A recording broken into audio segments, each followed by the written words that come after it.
சென்னையில் மிகவும் அதிக பொறியியல் சிக்கல்கள் கொண்ட ஒரு திட்டத்தை நிறைவேற்றிக் கொண்டு இருக்கிறார்கள். அதுதான் அண்ணா சாலையில் உருவாக்கப்படும் இந்த பாலம். கிட்டத்தட்ட 600 கோடி ரூபாய்க்கு 3 கிலோமீட்டர் நீளத்திற்கு ஒரு மேம்பாலம் அமைக்கப்பட்டு வருகின்றது. இவ்வகையாக சுரங்கப்பாதைக்கு மேல் ஒரு மேம்பாலம் கட்டப்படுவது இதுதான் இந்தியாவில் முதல் முறை. இதுதான் பொறியியல் அதிசயம் என்று அழைக்கப்படுகின்றது. காரணம் என்னவென்றால் இந்த திட்டத்தில் உள்ள சவால்கள் மற்றும் அந்த சவால்களை களைய பயன்படுத்தப்பட்டுள்ள தொழில்நுட்பங்கள். யோசித்து பாருங்கள், சில வருடங்களுக்கு முன்பு சென்னை அண்ணா சாலையில் ஒரு இடத்தில் திடீரென்று தோன்றிய பள்ளத்தில் சில வாகனங்கள் மாட்டிக்கொண்டன. இவ்வாறு பள்ளம் உருவாகும் இந்த அண்ணா சாலையில் இவ்வகையாக ஒரு பாலம் அமைப்பதில் பல சிக்கல்கள் இருக்க வேண்டும் அல்லவா? இந்த சிக்கல்கள் எல்லாம் என்ன, அந்த சிக்கல்களுக்கு இவர்கள் என்ன தீர்வாக கொடுத்திருக்கிறார்கள் என்பதை வழக்கம் போல் எந்த ஒரு அரசியலும் கலக்காமல் தொழில்நுட்ப தகவல்களை இங்கு கொடுத்திருக்கின்றோம். இந்த சேனலில் நாட்டில் பல முக்கியமான பொறியியல் அதிசயங்களை வீடியோக்களாக கொடுத்திருக்கின்றோம். அந்த வரிசையில் இதுவும் ஒன்று. இந்த சேனலை இதுவரை சப்ஸ்கிரைப் செய்யவில்லை என்றால் சப்ஸ்கிரைப் செய்து கொள்ளுங்கள். சென்னையின் உயிர் நாடியான இந்த அண்ணா சாலையில் போக்குவரத்து நெரிசல் பல தசாப்தங்களாகவே இருந்து வருகின்றது. இங்கு சாலை போக்குவரத்தை குறைக்க தரைக்கு அடியில் 2 சுரங்கப்பாதைகள் அமைக்கப்பட்டு மெட்ரோ ரயில் சேவை வழங்கப்பட்டு வருகின்றது. இருப்பினும் சாலையில் வாகனங்களின் எண்ணிக்கை வருடா வருடம் அதிகரித்துக் கொண்டே வருகின்றது. பல டிராபிக் சிக்னல்கள் இருப்பதனால் சிறிது தூரத்தை கடப்பதற்கு கூட சில நேரங்களில் பல மணி நேரங்கள் கூட ஆகின்றது. அதனால் இதற்கு ஒரு தீர்வாக பாலம் கட்டலாம் என்று முடிவெடுத்தார்கள். ஆனால் சராசரியாக 20 மீட்டர் ஆழத்தில் உள்ள 2 சுரங்கப்பாதைகள் இருக்கின்றன. அவற்றின் மீது பாலம் அமைப்பதில் சிக்கல் இருக்கும். அதனால் இந்த வழித்தடத்தில் பாலம் அமைக்க முடியாது என்று பலர் நம்பினார்கள். அரசாங்கம் இந்த பாலத்தை அமைக்க முடிவெடுத்து நெடுஞ்சாலைத்துறை பொறியாளர்கள், சென்னை IIT வல்லுநர்கள் மற்றும் வெளிநாட்டு வல்லுநர்களை கலந்து ஆலோசித்து இங்கு எவ்வாறு பாலம் அமைக்கலாம் என்பதை ஆய்வு செய்து இதனை அமைப்பதற்கான வடிவமைப்பை முடிவு செய்தனர்.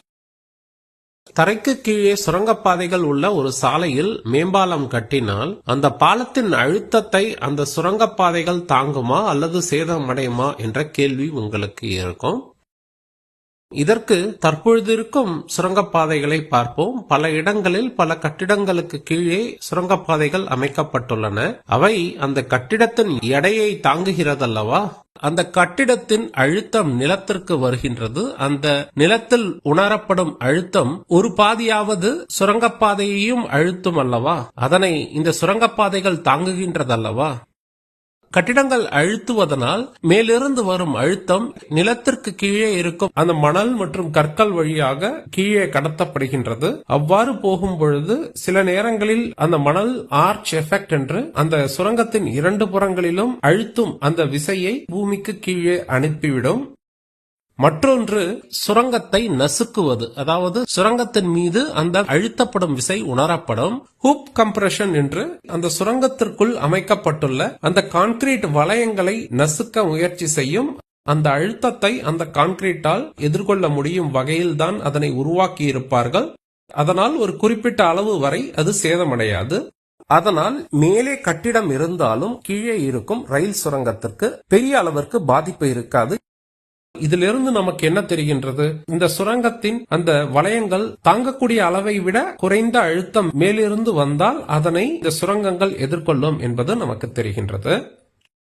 பொறியாளர்கள் கணினியில் இந்த சுரங்கத்தில் உள்ள ஒரு பாகமும் எந்த அளவிற்கு அழுத்தத்தை தாங்கும் என்பதையெல்லாம் கணித்து எந்த அளவிற்கு மேலிருந்து அழுத்தம் வரலாம் என்பதை உறுதி செய்து தெரிவித்துள்ளனர். அந்த பரிந்துரையின் பேரில் சென்னை மெட்ரோவும் ஒரு சதுர மீட்டருக்கு 60 கிலோ பாஸ்கல் என்ற அளவிற்கு குறைவாகத்தான் அழுத்தம் இருக்க வேண்டும் என்ற நிபந்தனைகளை எல்லாம் கொடுத்திருக்கிறார்கள்.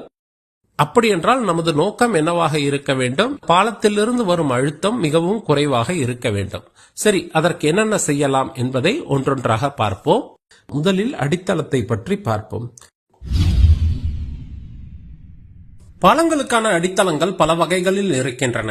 பாலத்தின் எடையை பூமிக்கு கடத்தும் இந்த அடித்தளங்களை குறைந்த ஆழத்திலும் நிறுவலாம், அதிக ஆழத்திலும் நிறுவலாம். அந்த இடத்தில் இருக்கும் மண்ணின் எடை தாங்கும் திறன் மற்றும் நீர் உறிஞ்சும் திறன் என்று பற்பல காரணங்களால் எந்த வகை அடித்தளம் என்று தீர்மானிக்கப்படுகின்றது. சென்னையில் பெரும்பாலான இடங்களில் மணல் நீரை உறிந்து கொள்ளக்கூடிய மணல் பாங்கான இடமாக இருக்கும். பல இடங்களில் பாறையும் மண்ணும் கலந்ததாக இருக்கும். பெரும்பாலான பாலங்களுக்கு பைல் பவுண்டேஷன் என்று நிலத்தில் ஆழமாக 20 மீட்டர் அளவிற்கு ஆழமாக துளையிட்டு அடர்த்தியான மணல் வரை எடையை கடத்தும் வகையில் தூண்கள் அமைக்கப்படுகின்றன. ஆனால் இங்கு மெட்ரோ சுரங்கம் இருப்பதனால் அதனை செய்ய இயலாது. குறைந்த ஆழத்தில் தான் அடித்தளத்தை அமைக்க வேண்டும். அதே நேரம் முன்பு கூறியது போன்று நிலத்திற்கு கீழே குறைந்த அளவிற்கு அழுத்தம் கொடுக்க வேண்டும் என்றால் அந்த அடித்தளமும் மிகவும் அகலமாக இருக்க வேண்டும். இவ்வாறு செய்வதிலும் ஒரு சிக்கல் இருக்கின்றது. மழை அதிகமாக பொழிந்து அந்த மண் நீரை உறிந்து கொண்டால் அதன் எடை தாங்கும் திறன் குறைந்துவிடும். அதனால் இந்த பாலம் நிலைகுலைய வாய்ப்பு இருக்கின்றது. இதற்கு ஒரு தீர்வாக பொறியாளர்கள் மைக்ரோ பைலிங் முறை மற்றும் சாயில் இன்ஜினியரிங் முறையை கலந்த ஒரு வடிவமைப்பை உருவாக்கியுள்ளார்கள். இவ்வாறு செய்வதன் மூலம் அந்த தளத்திற்கு கீழே இருக்கும் மண்ணின் உறுதித்தன்மை மேலும் வலுப்பெறும் என்பதற்காக இந்த தொழில்நுட்பத்தை பயன்படுத்த முடிவு செய்தார்கள். ஒரு அடித்தளத்திற்கும் மைக்ரோ பைல் என்று கிட்டத்தட்ட 7.5 மீட்டர் அளவிற்கு ஆழத்தில் பல சிறு சிறு பைல்களாக துளைகளை பூமிக்குள் செய்து அதற்குள் கிரவுட்டிங் எனப்படும் ஒரு வகையான கான்கிரீட்டை ஊற்றி தூண்களை முதலில் உருவாக்கி உள்ளார்கள். மைக்ரோ பைல்களுக்கு மேல் நேரடியாக தளம் இருக்காது. அதற்கு மேல் மண் பரப்பப்பட்டு அதன் மீது தளம் அமைக்கப்படுகின்றது.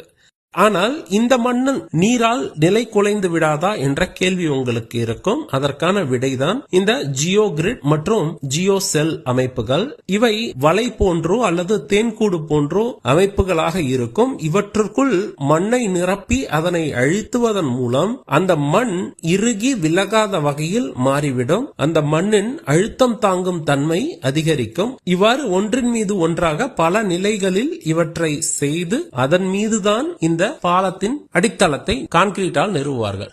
அதற்காக மிகப்பெரிய இடத்தை முதலில் தோண்டி முதலில் பல மைக்ரோ பைல்களை அமைத்து அதன் மீது ஜியோ மெம்பரைன் வைத்து அதன் மீது சாண்ட் அதாவது மணலை ஜியோ கிரிட் ஜியோ செல் போன்ற அமைப்புகளில் நிறுவி காம்பாக்ட் எனப்படும் அதனை அழுத்தி அதனை முதலில் ஒரு தளம் போன்று செய்து அந்த தளத்திற்கு மேல் இந்த கான்கிரீட்டினால் ஆன அடித்தளத்தின் பகுதியை அமைத்து அதன் மீது தூணை அமைத்து அந்த தூணில் இந்த பாலத்தை நிறுவும் வகையில் வடிவமைத்தார்கள். இதுதான் நீங்கள் இங்கே பார்க்கும் இந்த பாலம்.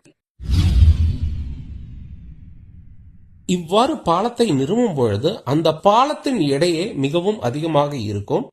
சரி, அதனை எவ்வாறு குறைக்கலாம் என்று யோசித்து பாருங்கள். சிமெண்ட் கான்கிரீட்டானால் ஆன பாலத்திற்கு பதில் இரும்பினால் ஆன பாலத்தை பயன்படுத்தினால் எடை குறைவாக இருக்கும் அல்லவா? தூண்கள் எல்லாம் கான்கிரீட்டாக இருந்தால் மிகவும் எடை அதிகமாக இருக்கும். ஆனால் அதற்கு பதில் இரும்பினால் ஆன தூண்கள் என்றால் குறைந்த எடையோடு இருக்கும். காரணம் என்னவென்றால் கான்கிரீட்டை காட்டிலும் இரும்பிற்கு பல வகையான விசைகளை தாங்கும் திறன் அதிகமாக உள்ளது. அதனால் ஓரளவு மெல்லிய இரும்பு தூணே கான்கிரீட் அளவிற்கு எடையை தாங்கக்கூடியதாக இருக்கும். அதே நேரத்தில் மேலே கட்டப்படும் கிர்டர்களும் இரும்பினால் செய்யப்பட்டு சாலைக்கு தேவையான அந்த மேல்தளம் மட்டும் கான்கிரீட்டால் அமைக்கப்படும். இதுதான் pre engineered hybrid steel bridge என்று அழைப்பார்கள். இரும்பு பாலத்தின் பாகங்கள் தொழிற்சாலைகளில் தயாரிக்கப்பட்டு பின்பு கட்டுமான பகுதிக்கு கொண்டு வரப்பட்டு விரைவாக இணைக்கப்படுகின்றன. பெரும்பாலும் போல்ட்டுகளால் இணைக்கப்படுகின்றன. இவ்வாறு செய்வதன் மூலம் பூமியில் அந்த அமைப்பு கொடுக்கும் அழுத்தம் குறைக்கப்படுகின்றது. கான்கிரீட்டால் பாலத்தை நிறுவுவதை காட்டிலும் இவ்வாறு இரும்பினால் செய்வது குறைந்தது 1.5 மடங்கிலிருந்து 2 மடங்கு விலை அதிகமாக இருக்கும். காரணம் என்னவென்றால் இரும்பின் விலை கான்கிரீட்டின் விலையை விட பல மடங்கு அதிகம். அதனை உற்பத்தி செய்வதற்கும் செலவு அதிகமாக இருக்கும். சரி, இதனை எவ்வாறு நிறுவுவார்கள் என்பதில் பலருக்கும் சந்தேகம் இருக்கும். காரணம் என்னவென்றால் சென்னையில் தூண்களை பார்க்கும் பொழுது போல்ட்டுகளில் நிற்பது போன்று பார்த்திருப்பீர்கள். அது எப்படி இந்த தூண் இந்த போல்ட்டுகளில் நிற்கிறதா என்று உங்களுக்கும் ஒரு சந்தேகம் இருக்கும். இவற்றிற்கு பெயர் ஆங்கர் போல்ட்ஸ். முதலில் அடித்தளத்தில் உள்ள மேடையில் இரும்பு தூண்களை நிறுவுவதற்கான ஆங்கர் போல்ட்டுகள் பொருத்தப்படுகின்றன. பியர்ஸ் எனப்படும் அமைப்புகளை அந்த போல்ட்டுகளில் முதலில் நிறுவுவார்கள். இதனை ஏன் நேரடியாக நிறுவாமல் போல்ட்டுகளில் நிறுவுகிறார்கள் என்றால் அதனுடைய அலைன்மெண்ட், அதாவது நேராக இருக்கின்றதா என்பதை எல்லாம் சரிபார்க்க முடியும். ஏதாவது சிறிதளவு அட்ஜஸ்ட்மெண்ட் தேவை என்றால் அந்த மாற்றங்களையும் செய்ய முடியும். அதனால் அதனை செய்த பின்பு தூண் மற்றும் அடித்தளர் மேடைக்கு இடையே உள்ள இடைவெளிக்கு ஒரு சிறப்பு, இது சுருங்காத அதே சமயத்தில் அதிக எடையை தாங்கக்கூடிய ஒரு பிரத்யேக கலவை கிரவுட்டிங் என்று ஊற்றப்படுகின்றது. இது அனைத்து பகுதிகளிலும் பரவி மிகவும் உறுதியாக இறுகிவிடும். இதனால் பாலத்தின் எடை அதிக வலிமையுடன் அடித்தளத்திற்கு கடத்தப்படும். அதனால் பாலம் அந்த போல்ட்டில் நிற்க போவதில்லை. அதை கண்டு யாரும் பயப்பட வேண்டாம். அது பாலம் கட்டும் பொழுதும் மற்றும் கட்டிய பின்பும் சிறிதளவு உறுதித்தன்மை கொடுக்கக்கூடிய ஒரு அமைப்பு, அவ்வளவுதான். இவ்வாறு இரும்பு பொருட்களாக இவை உருவாக்கப்படுவதனால் மிக குறைந்த நேரத்தில் வேகமாக நிறுவப்பட்டு வருகின்றது.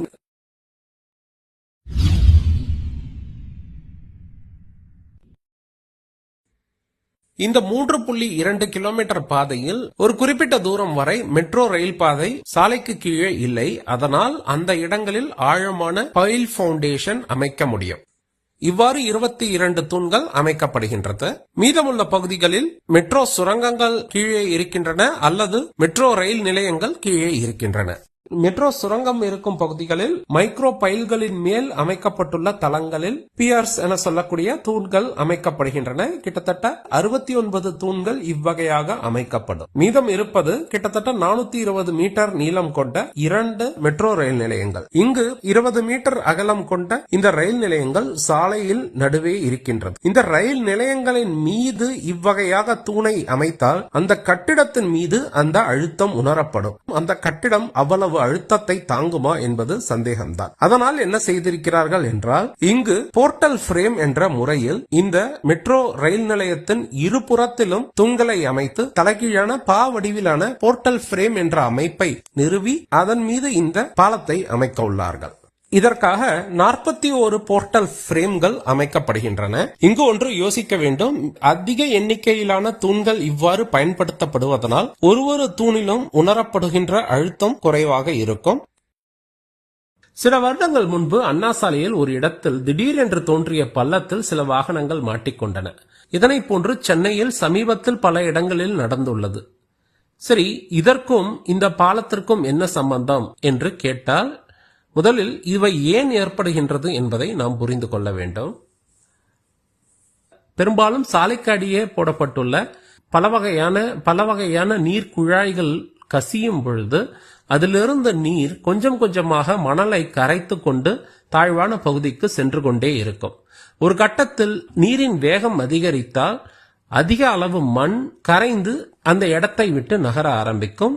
தரைக்கு கீழே ஒரு கேவிட்டி, ஒரு குகை போன்ற இடம் உருவாக ஆரம்பிக்கும். நாளடைவில் இது பெரிதாகி கொண்டே இருக்கும். ஆனால் மேலே இருப்பவர்களுக்கு தெரியாது. திடீரென்று ஒரு நாள் உடைந்து உள்ளே சென்றுவிடும். இததான் சிங்க் ஹோல்னு சொல்லுவாங்க. இதில் இன்னொரு வகை இருக்கின்றது. அது ஆழமாக உள்ள சுண்ணாம்பு கற்களை அமிலத்தன்மை வாய்ந்த மழை நீர் செரிக்கக்கூடிய ஒன்று. இதுவும் ஆபத்து தான். ஆனால் சென்னையில் இதுவரை நடந்ததெல்லாம் முதலில் கூறிய வகைதான். இந்த பாலத்தின் தூண்கள் இவ்வகையாக உள்ளே செல்லாமல் இருக்க இதனை தடுக்க வேண்டும் அல்லவா? அதற்காகத்தான் இந்த பாலத்தின் அருகே உள்ள அனைத்து வகையான குழாய்களையும் சற்று நகர்த்தும் பணியை செய்கிறார்கள். இதுவும் சற்று சிக்கலான ஒரு பணிதான். காரணம் என்னவென்றால், அண்ணா சாலை என்ற குறுகிய சாலையில் இவற்றை அனைத்தையும் செய்ய வேண்டும் என்பதில் பல சிக்கல்கள் இருக்கின்றது. மிக அதிகமான கனத்தோடு வாகனங்களை இதில் அனுமதிக்காமல் இருந்தால் இதனுடைய ஆயுட்காலம் மிகவும் அதிகமாக இருக்கும். அரசாங்கம் அதனை செய்வார்கள் என்று நம்புவோம். இந்த வீடியோவை பற்றிய உங்கள் கருத்துக்களை தெரிவியுங்கள். மீண்டும் அடுத்த ஒரு நல்ல தலைப்பில் சந்திப்போம். வாழ்க பாரதம்.